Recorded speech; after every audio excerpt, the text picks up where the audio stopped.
Have you ever stopped to wonder why, even working hard every day, money just never comes back? You look at your bill at the end of the month, and it's as if the salary has evaporated. The truth is hard, but it needs to be said. It's not just about how much you earn, it's about how you think. And that is exactly why you are still poor. But calm down, this is not your fault. It's the system, the culture, the way we were taught to deal with money. In this video, we will reveal the top 5 behaviors and mentalities that are keeping you stuck to scarcity.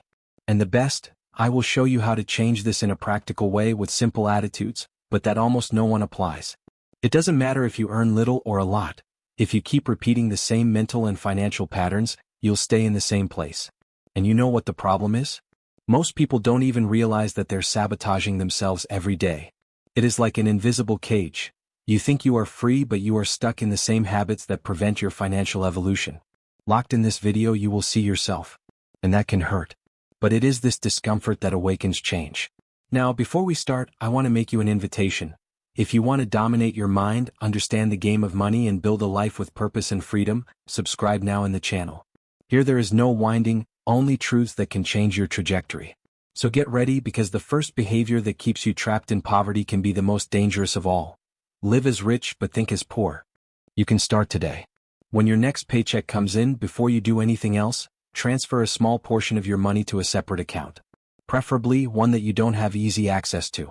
This will change your mindset from spending to building wealth. And in the next section, I'll show you how to cut expenses without losing quality of life, and how this will make room in your budget even without increasing your salary. This is the trick that many people ignore, and that's why they stay stuck in the same cycle. Many people think that saving is synonymous with living in pain, cutting everything, giving up what they love, and living a gray life. But that's a myth. Saving smart means spending better, not necessarily spending less. The first thing you need to do is map out where your money is going.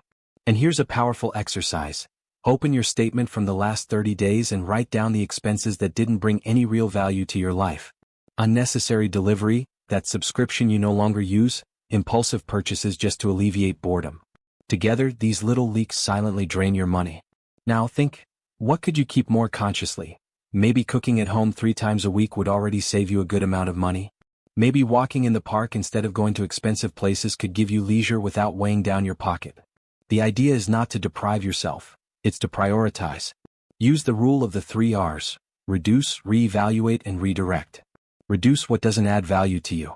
Reevaluate what you think is necessary but maybe isn't.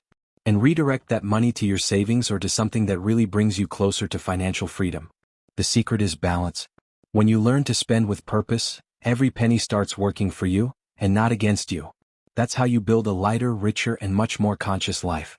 Now I'm going to show you how even those who earn little can start investing, even with amounts that seem insignificant. This is the turning point for turning savings into assets. One of the biggest financial traps is thinking that it's only worth investing when you're earning a lot of money. This is the excuse that keeps thousands of people away from financial freedom. They think, when I have money left over, I'll start. But guess what? That moment almost never comes. The truth is that the rich don't wait to have a lot. They invest from an early age with what they have. Because the secret isn't in the initial amount, it's in the habit of investing. And mainly in the time. The sooner you start, the more your money works for you. You can start investing just $10 or $20 a month. Yes, that's right. There are platforms that allow you to invest in stocks, funds, or even cryptocurrencies with affordable amounts. It may seem like little, but with consistency and compound interest, this amount grows month after month. Think of it this way, while many are spending $15 on takeout or buying things on impulse, you are planting seeds for your future freedom.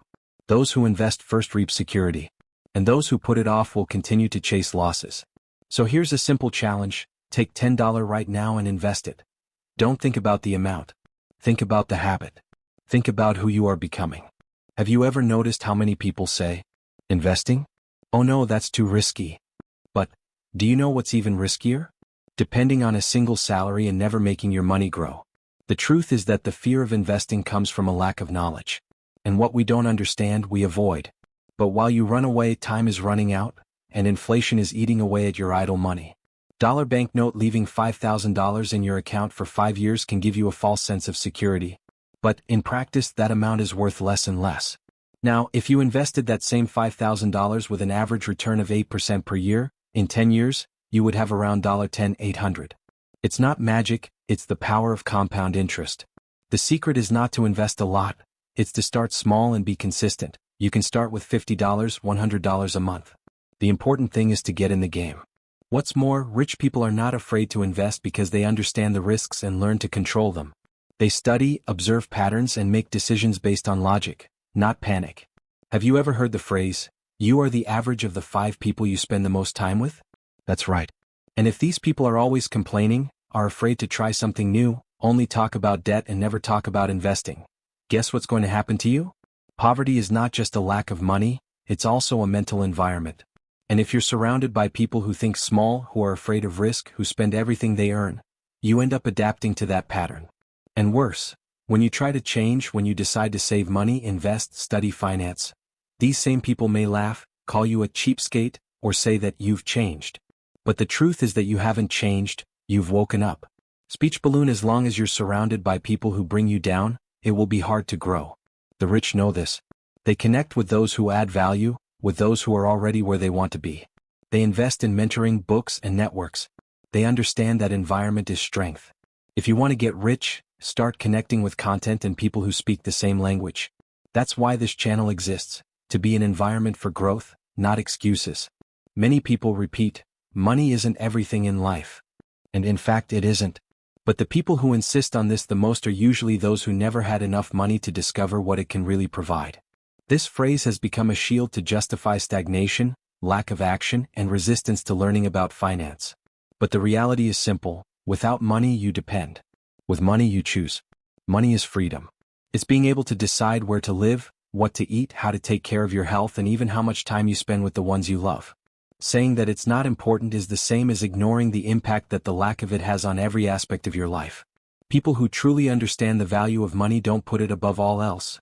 They treat it as it deserves, a powerful tool. They know that getting rich isn't just about accumulating it, it's about creating room to live with dignity, tranquility, and purpose. As long as you continue to believe that wanting to earn more is greed, or that getting rich is a sign of selfishness, you'll stay in the same place. Because your mind is blocking what you say you want. Poverty is not a virtue. And wealth is not a sin. It's just a consequence of different choices, consistent attitudes, and, above all, a renewed mindset. You have just discovered truths that many people spend their entire lives ignoring. Behaviors, beliefs, and habits that silently destroy their chances of thriving. The question now is simple: what are you going to do with this? Ignore these truths and continue living on autopilot, or use this knowledge as a turning point? It doesn't matter where you are now. What matters is where you decide to go from today. Changing your mindset is the first step, and that is what separates those who remain trapped in scarcity from those who begin to build freedom. If this video made you reflect, then don't keep it to yourself. Share it. Subscribe to the channel now and turn on notifications. Here we talk about wisdom, money, and real transformation. Your journey out of poverty doesn't start with $1 million in the bank. It starts with a click. And that click can be now.